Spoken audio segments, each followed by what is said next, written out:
এখানে যদি মেয়েদের কানে আওয়াজ যায়, তাদেরকে বলছি, সম্মানিত মা বোনেরা, আপনার তো আদর্শ হওয়া দরকার এই দুনিয়াতে 6 জন নারী, যেটা আল্লাহ রাসূলের ঘোষণা দেওয়া।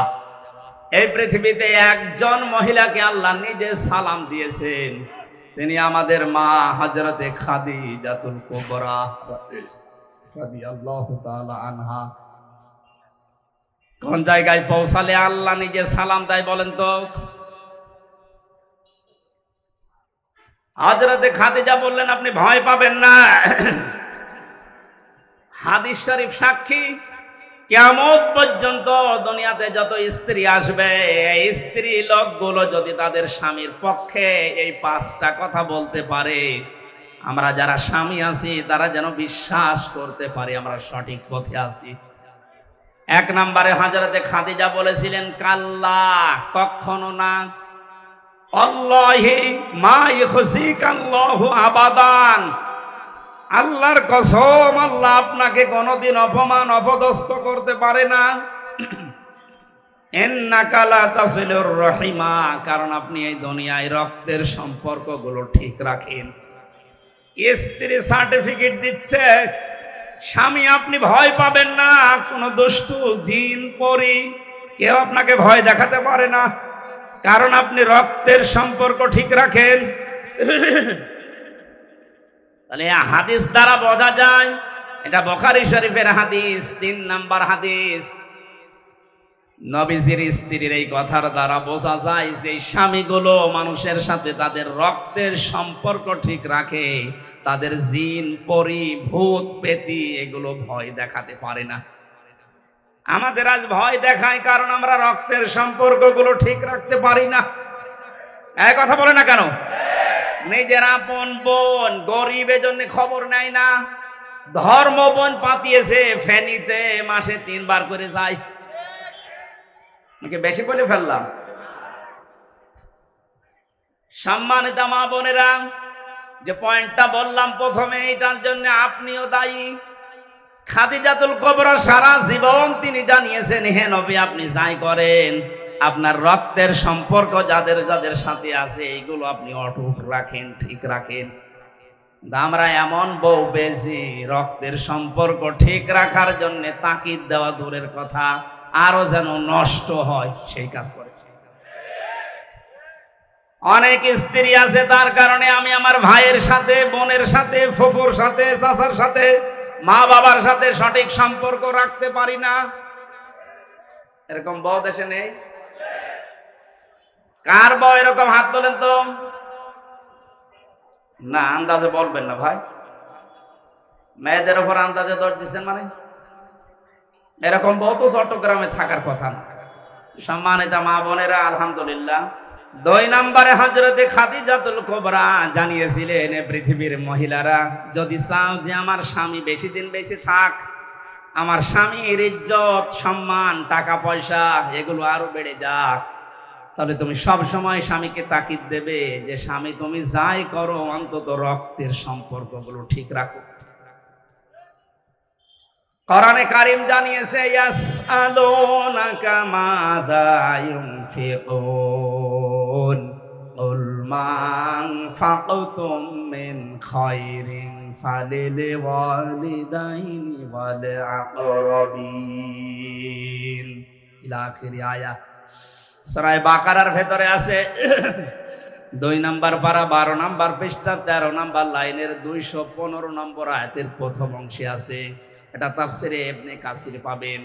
আল্লাহ পাক বলেন, নবী, দুনিয়ার মানুষ যদি আপনাকে বলে যে টাকা পয়সা খরচ করব কোথায়, আমি এতদিন টাকা পয়সা উপায় করি না, এখন উপায় করা শিখেছি, এখন আমি ইনকাম করি, জীবনের প্রথম ইনকামের টাকা আমি কোথায় দিয়ে আসব? কোনো মাজারে, কোনো কবরে, কোনো দরগায়, কোনো পীর সাহেবের দরবারে?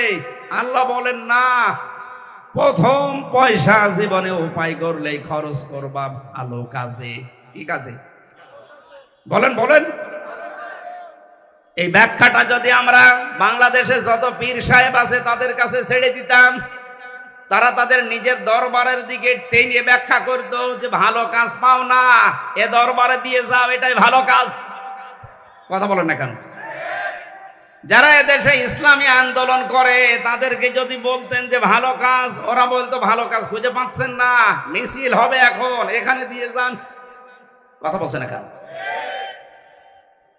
পৃথিবীতে যারা জীবন চিল্লা দিয়ে বেড়াচ্ছে তাদেরকে যদি জিজ্ঞাসা করতেন যে ভালো কাজে খরচ করার কথা, যে ভালো কাজ কোনটা, তারা বলতো ভালো কাজ খুঁজে পান না। সকাল সন্ধ্যা যারা আল্লাহর দিকে মানুষকে ডাকে, 3 দিন 40 দিন জীবন চিল্লায় যারা চলে যাচ্ছে, এদেরকে দেন। কথা বলেন না কেন? আল্লাহ পাকের জন্য নিজের হাতে ব্যাখ্যা রেখেছেন, কারো হাতে ছেড়ে দেননি। রব্বুল আলামিন বলেন ভালো কাজ কোনটা, এবার শোন। ফালিল ওয়ালিদাইনি ওয়াল আকরাবিন। এই পৃথিবীতে যত ভালো কাজ আছে, 1 নাম্বার ভালো কাজ হচ্ছে মা বাবার জন্য খরচ করা। সুবহানাল্লাহ বলতে পারেন নাই? আজ অনেকে চলে যাচ্ছে সেই সিলেটে, সেই বরিশালে, চট্টগ্রামে। না, আপনার জন্য আপনার জীবনের প্রথম টাকা খরচ করার দায়িত্ব আপনার মায়ের জন্য, বাবার জন্য। এদের চাইতে বড় পীর দুনিয়ায় আর নেই। কথা বলেন ঠিক কিনা? 2 নম্বরে ওয়াল আকরাবিন, নিকট আত্মীয় যারা, তাদের জন্য খরচ করেন। কোরআন আমাদেরকে যেটা জানিয়েছে তার বাইরে যদি আমরা ইসলাম মানতে যাই, ওটা ইসলাম হবে না বেদাত হবে? আল্লাহ আমাদেরকে বাঁচান, বলেন আমিন।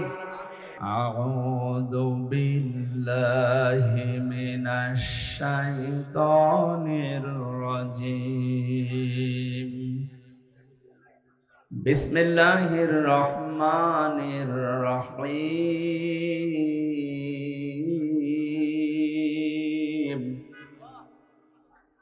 লাকাদ কানা লাকুম ফি রাসূলিল্লাহি উসওয়াতুন হাসানাহ। উসওয়াতুন হাসানাতুন লিমান কানা ইয়ারজুল্লাহা ওয়াল ইয়াওমাল আখিরাহ ওয়া যাকারাল্লাহা কাসীরা। ওয়ালাম্মা রাআল মুমিনুনাল আহজাব ক্বালু হাযা মা ওয়া'আদানাল্লাহু ওয়া রাসূলুহু ওয়া সাদাকাল্লাহু ওয়া রাসূলুহু ওয়া মা যাদাহুম ইল্লা ঈমানা ওয়া তাসলিমা। আল্লাহুম্মা সাল্লি আলা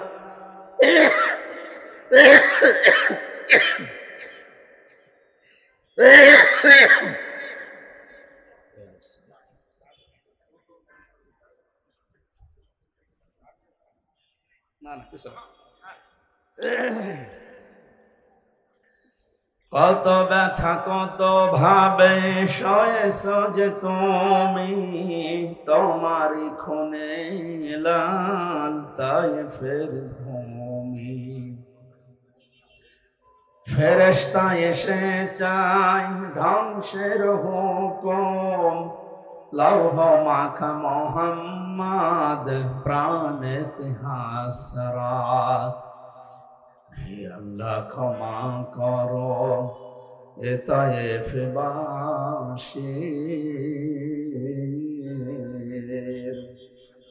এরা বোঝেনি তো আমি যে মোহাম্মদ, হৃদয়ে মোহাম্মদ।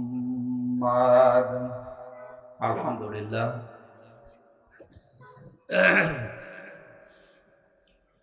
চট্টগ্রাম ধনিয়ালাপাড়া মহল্লা কমিটি কর্তৃক আয়োজিত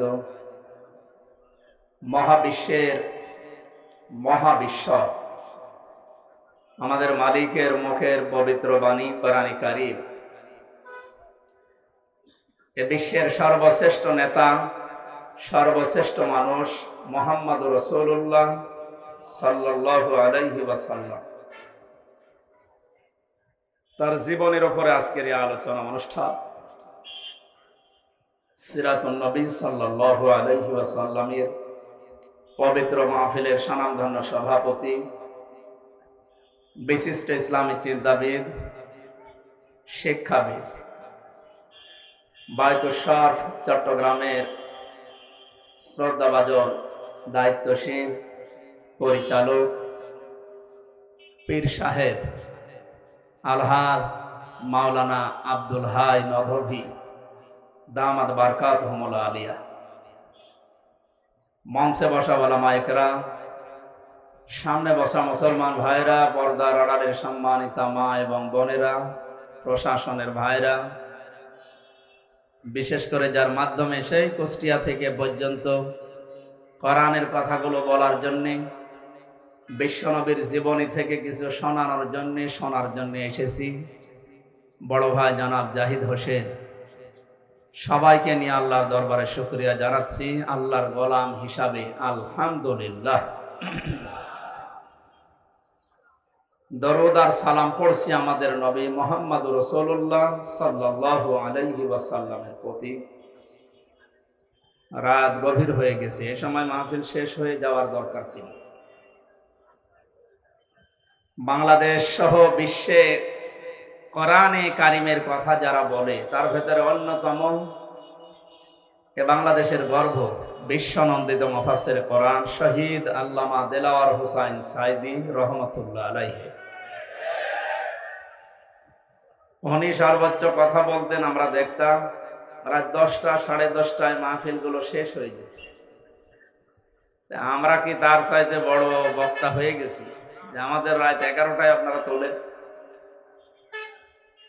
এই জন্য স্থান কাল পাত্র ভেদে বাস্তবতার সাথে কাজ করা লাগবে। এখন রাত 11টা বাজে, এখন যদি বলেন না এটা দিনের 11টা হবে, হবে আগস্টের 5 তারিখের আগ পর্যন্ত হতো। একটা মানুষকে আমরা দেখতাম, উনি যা বলতো ও সত্য হোক মিথ্যা হোক ওইটাই। আমার মনে হয় উনি যদি এখন আসতেন আর যদি বলতেন এখন দিনের 11টা, আমরা বলতাম ঠিক আছে। এইরকম একটা অবস্থায় ছিলাম। সাদাকে সাদা বলা, কালোকে কালো বলার যোগ্যতায় দেশে আমাদের ছিল না। যাদের ছিল তাদেরই মুখ বন্ধ করে রাখা হতো। সুতরাং আমরা এত রাত পর্যন্ত অনুষ্ঠানগুলো চলা ঠিক না, এইভাবেই মত দেই। আগামীতে কোনো জায়গায় অনুষ্ঠান হলে সর্বোচ্চ রাত 10টা 10:30টায় শেষ করে দেবে। সামনে মাসের অক্টোবরের 3 তারিখে বাংলাদেশ জামায়াতে ইসলামী চট্টগ্রাম জেলা এবং ইসলামী ছাত্র শিবির চট্টগ্রাম মহানগরী যারা দায়িত্বে আছেন, ওনারা সিরাত অনুষ্ঠান একটা নিয়েছেন আমার লালদিঘি ময়দানে। মানে রাত 9টায় চলবে, 10টা 10:30টায় শেষ হয়ে যাবে ইনশাআল্লাহ। 8:30টায় 8:30টা থেকে 9:30 বা 10টায় আমরা শেষ করে দেব। ওই রকম অনুষ্ঠান সাজাবেন তাহলে আমি আসবো। আর এই পর্যন্ত যদি করেন যে চলবেনই রাত 11টায়, তাহলে আমরা আগে থেকে মানা করে দেব। আমার তো আরো কাজ কাম আছে, শরীর টিকছে না। আপনারা জানেন আমি 3টে বছর জেলখানার ভেতরে ছিলাম বিনা কারণে, কিছু জানি না। আলহামদুলিল্লাহ কয়েকদিন আগে আমার মামলা সব খারিজ হয়ে গেছে। যিনি জজ ছিলেন মামলার কপি হাতে নিয়ে বলছে আমি কি দেখে রায় দেব, এর ভেতরে কোনো তো মাল নেই, সব বাদ দিয়ে দিল। উনি এতদিনও এই মামলা হাতে ছিল কিন্তু রায় দিতে পারেনি, খারিজ করে দিলাম এই কথা বলতে পারেনি, কারণ ওনার হাত বাঁধা ছিল। বৈষম্য বিরোধী ছাত্র আন্দোলনে যে 9টা দফা আছে তার ভেতরে অন্যতম দফা এই যে আমরা এদেশে কারো হাত বাঁধা দেখতে চাই না। আমরা চাই সবার হাত খোলা থাকবে। আপনারা জানেন এদেশে 1628টা মানুষ দায়িত্ব পালন করে মেন ভাবে, এই যে এরকম চেয়ার 1628 কত এর ভেতরে 1627টা চেয়ারের হাত বাঁধা ছিল, শুধু যিনি হাজী সাহেবা ওনার হাতটা খোলা ছিল। যেহেতু হাত খোলা ছিল, যখন যা মনে করতো তাই করত। আর বাকি সে কাওয়া কাকু থেকে শুরু করে এই হাসাও মাহমুদ পর্যন্ত, আর আমাদের কুষ্টিয়ার হানিফ সহ যারা এই দেশের চেয়ারে ছিল, সব যাই বলেন সব চাপার উপরে।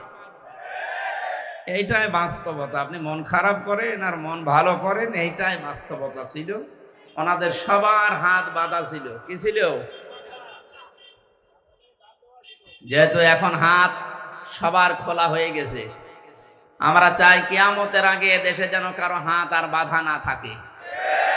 যারা যেখানে দায়িত্ব পালন করবে, হাত খোলা অবস্থায় শহীদ আবু সাইদের মতো যেন হাত মেলে দিতে পারে ইনশাআল্লাহ। দল মত জাতি বর্ণ ধর্ম নির্বিশেষে এই অনুষ্ঠানটা আজকে শুধু বাংলাদেশ জামাত ইসলামী আর ছাত্র শিবিরের না, সবার জন্য। হাদা বায়ানুল লিন্নাস হুদাল লিন্নাস। কোরআনে কারীম যেমন সবার জন্য, আজকের এই আলোচনাও হবে সবার জন্য। গত কয়েকদিন আগে দিনাজপুর শহরে 10 জন মানুষ মুসলমান হয়েছে এক স্টেজে আমার কাছে।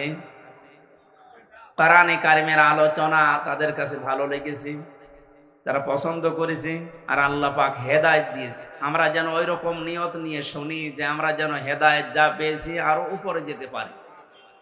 নাকি আমার মতো আপনার মতো কোরআনে কারীম শুনেছিল আব্দুল্লাহ বিন উবাই, কিন্তু হেদায়েত পায়নি। বলেন না কেন? তারও আমার মতো দাড়ি ছিল, জুব্বা ছিল, পাগড়ি ছিল, হাতে তসবিহ ছিল, নবীর পেছনে নামাজ পড়তো। আপনি নামাজ পড়েন হয়তো বাইতুল শরফে, সে নামাজ পড়তো কাবা শরীফে আর মসজিদে নববীতে। সে নবীদের সাথে ইফতারি করতো রোজাকা অবস্থায়। কোথায় পৌঁছিয়েছিল বলেন তো? হেদায়েত পায়নি। মারা যাওয়ার পরে তার জানাজার নামাজ পর্যন্ত রাসূলুল্লাহকে আল্লাহ পড়তে দেয়নি। ও বলছে সুবহানাল্লাহ। কোন এলাকায় আসলাম? একটা লোকের জানাজার নামাজ পড়তে দিচ্ছে না, যদি সুবহানাল্লাহ বলে। এখানকার শ্রোতা তো মনে হচ্ছে সেরকম মানের শ্রোতা না, এরা তো কখন সুবহানাল্লাহ কখন নাউজুবিল্লাহ। এক লোকের কাছে দোকানে যে লোকজন বলছে, চাচা আপনি চা খান, আপনার ছেলে তো এ প্লাস পেয়েছে। বলছে নাউজুবিল্লাহ। অন্তত সেরকম করছে, একটু বুঝে শুনে বলবেন।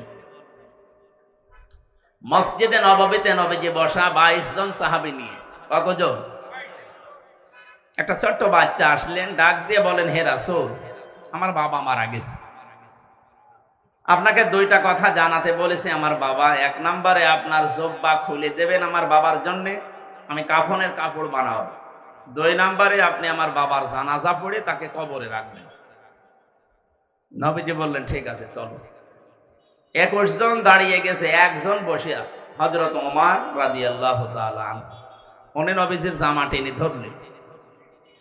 খুব খেয়াল করে শুনবেন, বাস্তবতার সাথে এই 1500 বছর পরেও মিলে যাবে ইনশাআল্লাহ। নবীজি ডাক দিয়ে বলেন, ওমর জামা ছেড়ে দাও। হযরত ওমর বলেন, ইয়া রাসূলুল্লাহ, যে লোকটার জানাজার নামাজ পড়ার জন্য আপনি দাঁড়িয়ে গেলেন, জায়গায় জুব্বা খুলে দেবেন বলে আপনি ইচ্ছা করেছেন, আপনি জানেন না এই লোকটা আপনার পেছন থেকে 300 মানুষ নিয়ে উহুদের ময়দান থেকে ভেগে গিয়েছিল।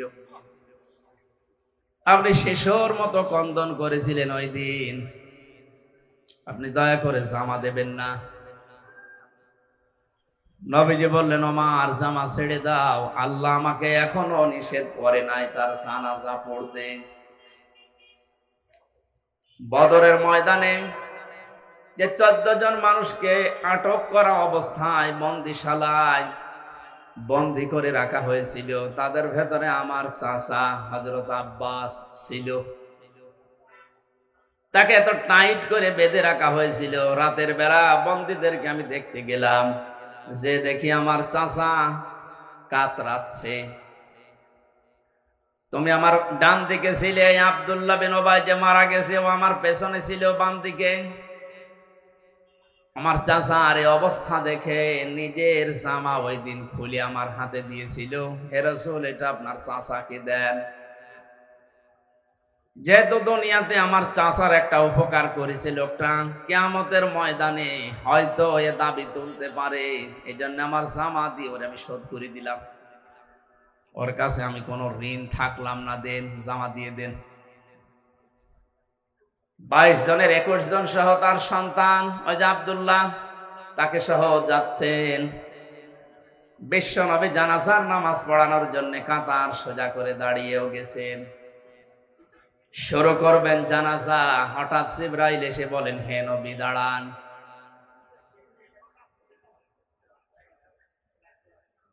ইস্তাগফির লাহুম আও লা তাস্তাগফির লাহুম ইন তাস্তাগফির লাহুম 70 মাররাতান ফালাই ইয়াগফিরাল্লাহু লাহুম ইলা আখিরি আয়াত।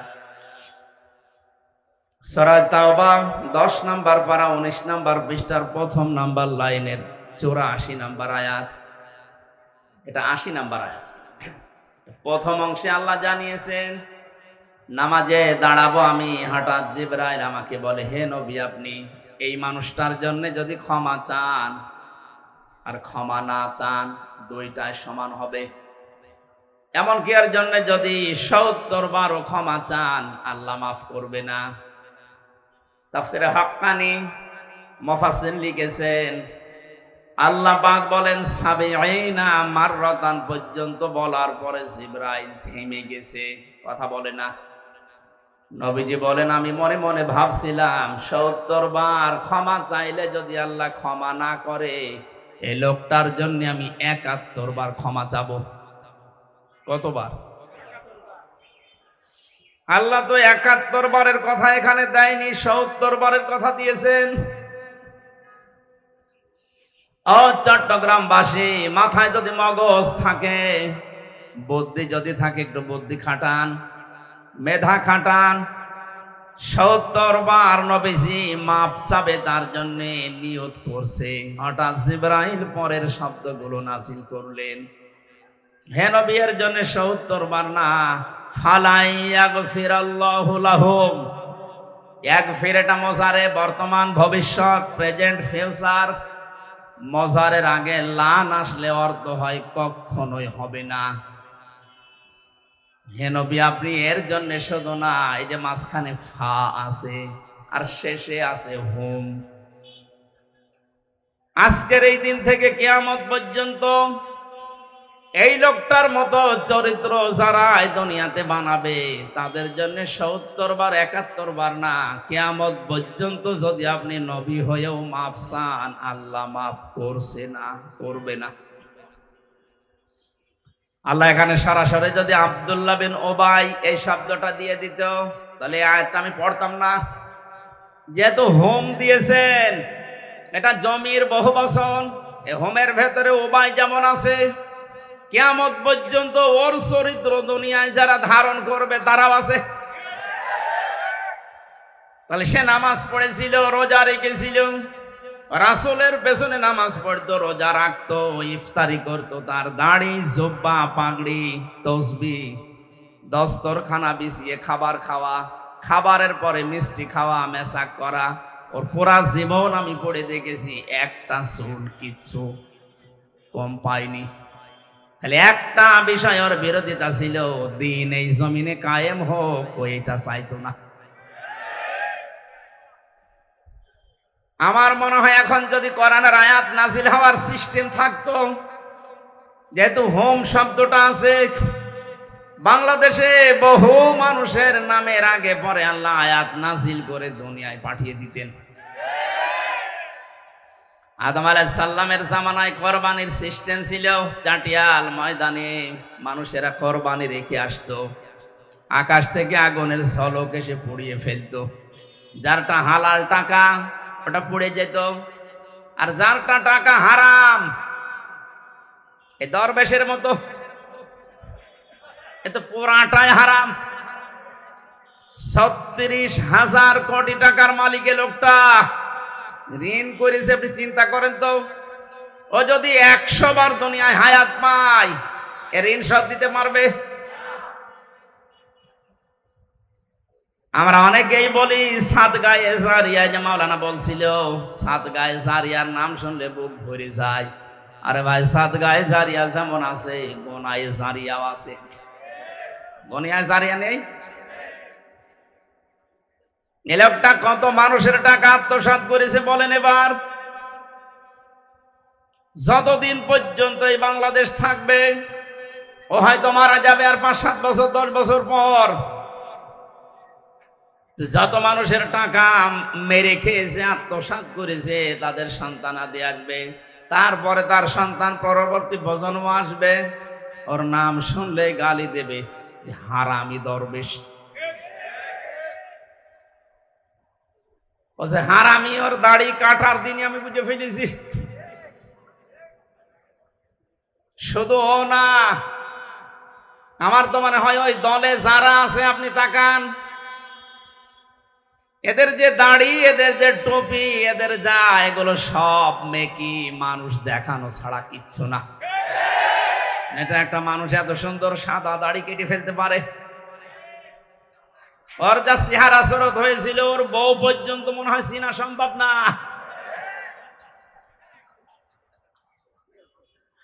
হোমটা দিয়ে যেহেতু আমরাও ঝামেলায় আছি, এই জন্য আমরা যেন ঝামেলায় পড়ে না যাই, সতর্ক হই।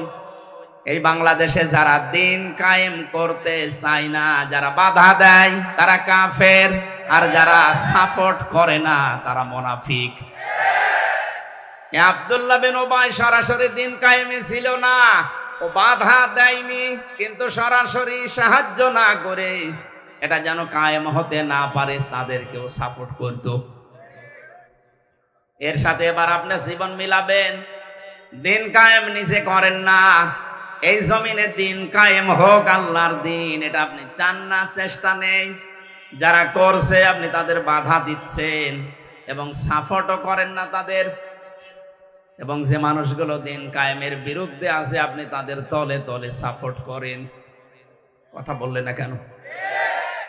এই আচরণ যারা করছেন, তারা যদি মনে করেন আমি তো নামাজ পড়ি, রোজা রাখি, হজ করে এসেছি, এরপরও আল্লাহ আমারে মাফ করবে না, মানে হ্যাঁ, শোনেন সূরা আরাফ 8 নম্বর পারার 20 নম্বর পৃষ্ঠার 3 নম্বর লাইনের 83 নম্বর আয়াত সূরা আরাফের। আল্লাহ পাক বলেন, লূত আলাইহিস সালামের জামানায় 2 জন ফেরেশতাকে আমি পাঠালাম আসরের সময়। ডাক দিয়ে বললাম, লূত নবী, উম্মতদেরকে নিয়ে চলে যান এখান থেকে, মাগরিবের সময় আল্লাহর গজব এখানে নাজিল হবে, কিন্তু সাবধান, আপনার স্ত্রীকে নেবেন না। ফাজাইনাহু ওয়া আহলাহু ইল্লা মারাতাহু কানাত মিনাল গাবিরিন। খুব খেয়াল করে শোনেন, আমি গতানুগতিক কথা বলছি না, শিক্ষা নিয়ে আসবো এখান থেকে ইনশাআল্লাহ। কোন সূরা বললাম? আরাফ, আয়াত নাম্বার 83। বলেন বলেন। যত তাফসীর আছে বাংলায় এখন বেরিয়েছে, এগুলো মিলিয়ে দেখবেন, বাস্তবতা চলে আসবে সামনে। ইল্লাম রাতাহু, আপনি স্ত্রীকে নেবেন না। কারণ কি? লূত নবীর স্ত্রীর চরিত্র খারাপ ছিল না। কোন নবীর স্ত্রীর চরিত্র দুনিয়ায় খারাপ ছিল না, তারা চরিত্রহীনা ছিল না। কারণ কোন নবীর রক্ত আল্লাহ কোন হারাম জায়গায় প্রবেশ করার নাই। কথা বুঝতেছেন? তারা হয়তো বিরোধিতা করেছে, বাতিলকে গোপনে সাপোর্ট করেছে, কিন্তু কোন হারাম রক্তের ভেতরে আল্লাহ নবীদের রক্ত প্রবেশ করার নাই। কারণ এই পৃথিবীতে নবীরা ছিলেন বিশ্ব নেতা। কি ছিলেন? আরো জোরে বলেন। কিয়ামত পর্যন্ত নবীদের নেতৃত্বই টিকে থাকবে। তাহলে নবীরা যেহেতু নেতা, নেতা হওয়ার 7টা গুণ লাগে। তার 1 নম্বরে তাদের জন্ম। প্রতিটি নবী ছিলেন বৈধ জন্মের অধিকারী। হযরত ঈসাকে নিয়ে অনেকে কথা বলে যে ওনার বাবা নেই, ওনার জন্ম না। হযরত ঈসা দোলনায় থেকেই বলেছিলেন, ক্বালা ইন্নী আবদুল্লাহ। তোমরা যারা আমাকে বৈধ অবৈধ এই মানদণ্ডে উল্টাপাল্টা কথা আমার চরিত্রে লাগাতে চাও, শুনে নাও, আমি পরিচয় তুলে ধরলাম, আমি আল্লাহর বান্দা। আতানিয়াল কিতাব ওয়া জাআলানি নাবিয়্যা। আল্লাহ আমাকে কিতাব দিয়েছে এবং এ জামানার নবী করে পাঠিয়েছে। দোলনায় থাকতে কেউ কথা বলতে পারে না, এইটাই পৃথিবীতে মানুষ জানে। কিন্তু তিনজন মানুষকে আল্লাহ তাদের মুখ দিয়ে দোলনা থেকে মায়ের কোলে বসিয়ে কথা বলিয়ে চরিত্রের গ্যারান্টি দিয়েছেন। জোরে বলেন সুবহানাল্লাহ।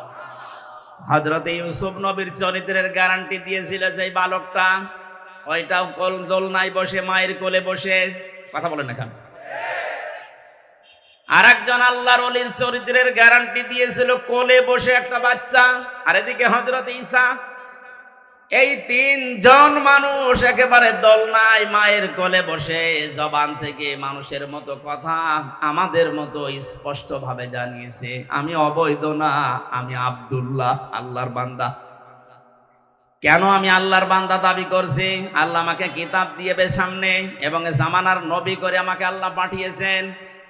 ও চট্টগ্রামবাসী, এখান থেকে মুফাসসিরিন ইকরাম শিক্ষা বের করেছেন, পৃথিবীর প্রতিটি নবী যেহেতু জামানার নেতা, আর নেতাদের 7টা বৈশিষ্ট্যের প্রথম বৈশিষ্ট্য তারা কোনোদিন অবৈধ না।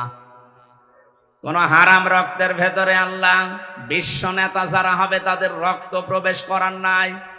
অথচ বাস্তবতা পুরা উল্টা। তামাম দুনিয়ায় এখন বহু বিশ্ব নেতা বের হচ্ছে যাদের মা এক ধর্মের, বাবা আর এক ধর্মের। এটা জোরে বলার দরকার। এটা কি বোঝেন আপনি? আন্দাজে দাবি করলেই হবে যে বিশ্ব নেতা? আপনি তার জীবনী পড়ে দেখেন তো। আপনি হাসছেন মানে বুঝে ফেলেছেন? হ্যাঁ, আপনার অত বোঝার দরকার নেই। আমি কি এটা বানালাম বলেন তো? তার জীবনী পাওয়া যাচ্ছে, পড়েন।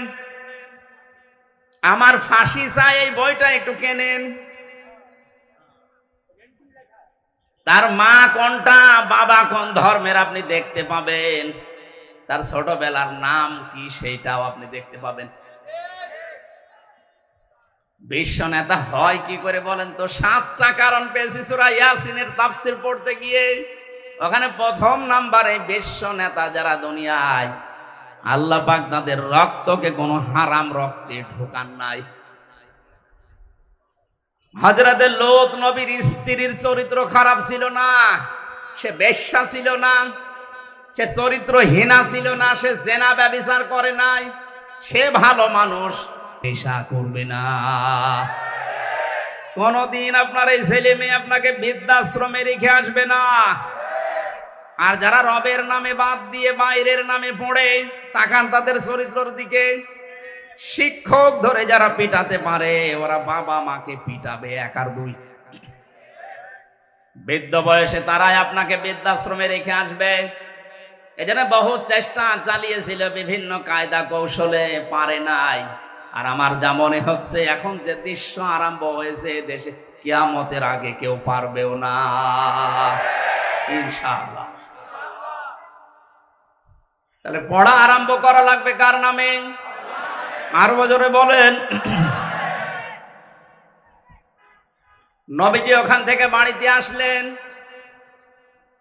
ডাক দিয়ে বললেন, জাম্মিলুনি জাম্মিলুনি ইয়া খাদিজা, আমাকে ঢেকে দাও, আমি ভয় পেয়েছি হে খাদিজা। এখানে যদি মেয়েদের কানে আওয়াজ যায় তাদেরকে বলছি, সম্মানিত মা বোনেরা, আপনার তো আদর্শ হওয়া দরকার এই দুনিয়াতে 6 জন নারী, যেটা আল্লাহ রাসূলের ঘোষণা দেওয়া। এই পৃথিবীতে একজন মহিলাকে আল্লাহ নিজে সালাম দিয়েছেন, তিনি আমাদের মা হযরতে খাদিজাতুল কুবরা রাদিয়াল্লাহু তাআলা আনহা। কোন জায়গায় পৌঁছালে আল্লাহ নিজে সালাম দেয় বলেন তো? হযরতে খাদিজা বললেন, আপনি ভয় পাবেন না। হাদিস শরীফ সাক্ষী, কিয়ামত পর্যন্ত দুনিয়াতে যত স্ত্রী আসবে, এই স্ত্রী লোকগুলো যদি তাদের স্বামীর পক্ষে এই 5টা কথা বলতে পারে, আমরা যারা স্বামী আছি তারা যেন বিশ্বাস করতে পারি আমরা সঠিক পথে আছি। 1 নম্বরে হযরতে খাদিজা বলেছিলেন, কাল্লা, কখনো না, আল্লাহি মা ইখসিকাল্লাহু আবাদান, আল্লাহর কসম, আল্লাহ আপনাকে কোনোদিন অপমান অপদস্থ করতে পারে না। ইন্নাকা লা তাসিলুর রহিমা, কারণ আপনি এই দুনিয়ায় রক্তের সম্পর্কগুলো ঠিক রাখেন।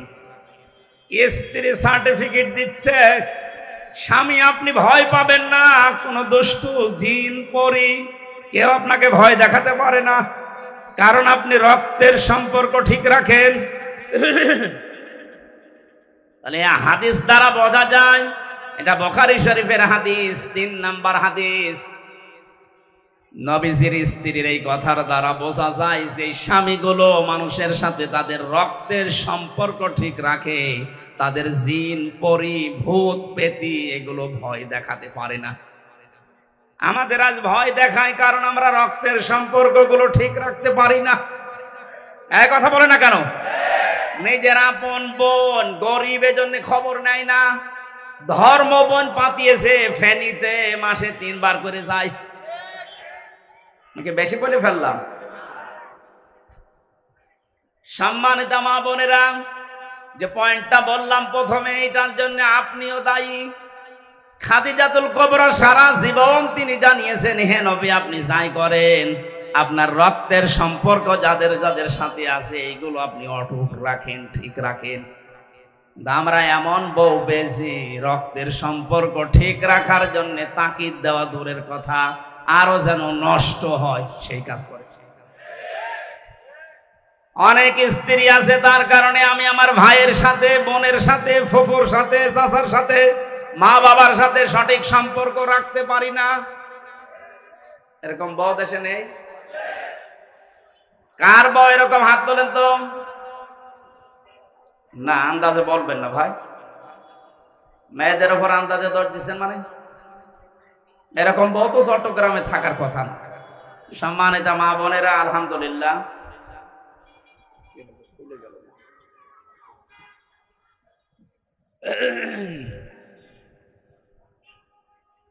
দুই নম্বরে হযরতে খাদিজাতুল কুবরা জানিয়েছিলেন, পৃথিবীর মহিলারা যদি চাও যে আমার স্বামী বেশি দিন বেঁচে থাক, আমার স্বামীর ইজ্জত সম্মান টাকা পয়সা এগুলো আরো বেড়ে যাক, তাহলে তুমি সব সময় স্বামীকে তাকিদ দেবে যে স্বামী তুমি যাই করো অন্তত রক্তের সম্পর্কগুলো ঠিক রাখো। কোরআনে কারীম জানিয়েছে, ইয়াসআলুনাকা মাযা ইউনফিকুন কুল মা আনফাকতুম মিন খায়রিন ফালিল ওয়ালিদাইনি ওয়াল আকরাবিন ইলা আখিরি আয়াত। সূরা বাকারার ভেতরে আছে 2 নম্বর পারা 12 নম্বর পৃষ্ঠা 13 নম্বর লাইনের 215 নম্বর আয়াতের প্রথম অংশে আছে। এটা তাফসিরে ইবনে কাসির পাবেন। আল্লাহ পাক বলেন, নবী দুনিয়ার মানুষ যদি আপনাকে বলে যে টাকা পয়সা খরচ করব কোথায়, আমি এতদিন টাকা পয়সা উপায় করি না, এখন উপায় করা শিখেছি, এখন আমি ইনকাম করি, জীবনের প্রথম ইনকামের টাকা আমি কোথায় দিয়ে আসব? কোনো মাজারে, কোনো কবরে, কোনো দরগায়, কোনো পীর সাহেবের দরবারে? আল্লাহ বলেন না, প্রথম পয়সা জীবনে উপায় করলেই খরচ করবা ভালো কাজে। কি কাজে? বলেন বলেন। এই ব্যাখ্যাটা যদি আমরা বাংলাদেশে যত পীর সাহেব আছে তাদের কাছে ছেড়ে দিতাম, তারা তাদের নিজের দরবারের দিকে টেনে ব্যাখ্যা করতো যে ভালো কাজ পাও না, এ দরবারে দিয়ে যাও, এটাই ভালো কাজ। কথা বলেন না কেন?